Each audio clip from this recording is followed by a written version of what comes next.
তুই তুই তুই তুই তুই আমার ফজলু পাগলা কই তুই ফজলু পাগলা কই? ফজলু পাগলা লাগবে না। ফজলু পাগলা একজন মুক্তিযোদ্ধা, সেটা দেশবাসী এবং বিশ্ববাসী জানে। কিন্তু তোমাকে কেউ চেনে না, কেউ জানে না। তবে তোমাকে নিয়ে আমি গত 24 ঘন্টায় একটু পর্যবেক্ষণ করছি। আসলে তোমার ঠোঁটগুলো কেন এমন দেখা যায়, তোমার দাঁতগুলো কেন এমন দেখা যায়। কারণ আমি যতটুকু জানি, হাসান আব্দুল্লাহ কালামাগুরের ফুটকি আরো সুন্দর দেখা যাবে, আমার যতটুকু বিশ্বাস। কারণ তুমি একজন নারী হয়ে তোমার ঠোঁট এবং দাঁতের দৃশ্য দেখে আমার গতকাল দিন রাত ঘুম আসে নাই।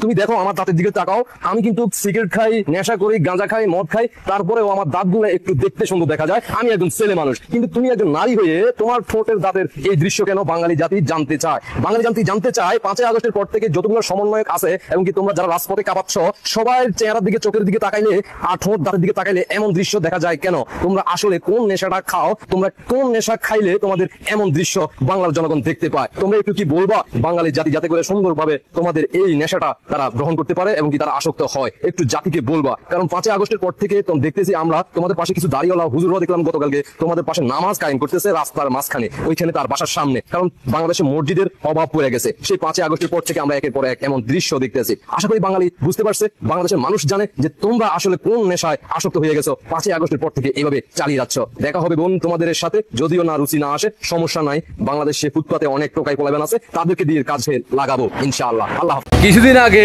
বিএনপির মুক্তিযোদ্ধা ফজলুর রহমান, তাকে নিয়ে অনেক গালাগালি করছিল, আপনারা ইতিমধ্যে সবাই জানেন।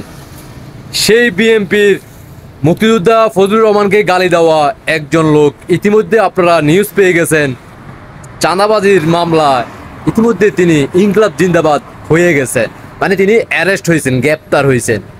এখন তিনি জেলখানার ভিতরে গিয়ে অবস্থান করতেছে।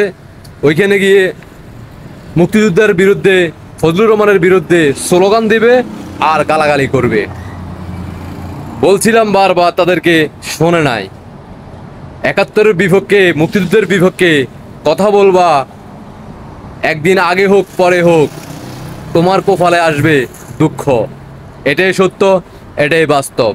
অন্যদিকে বাংলাদেশের মানুষ ইতিমধ্যে আবারও জানতে পারলো কারা মুক্তিযুদ্ধের বিপক্ষে কথা বলে, কারা 71-এর বিপক্ষে কথা বলে, কারা বঙ্গবন্ধুর বিপক্ষে কথা বলে, কারা বাংলাদেশকে যারা ভালোবাসে। তারা অবশ্যই বুঝে গেছে তারা হচ্ছে চাঁদাবাজি, টেন্ডারবাজি, মাদক ব্যবসায়ী সাথে যারা জড়িত, তারাই মুক্তিযুদ্ধের বিরুদ্ধে, 71-এর বিরুদ্ধে পাকিস্তানি হানাদার বাহিনীরা কথা বলে যাচ্ছে।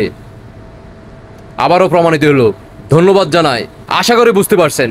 দেশবাসীকে দেখার সুযোগ করে দিবেন। আপনাদের ব্যক্তিগত মতামত অবশ্যই কমেন্টে জানিয়ে যাবেন। আল্লাহ হাফেজ।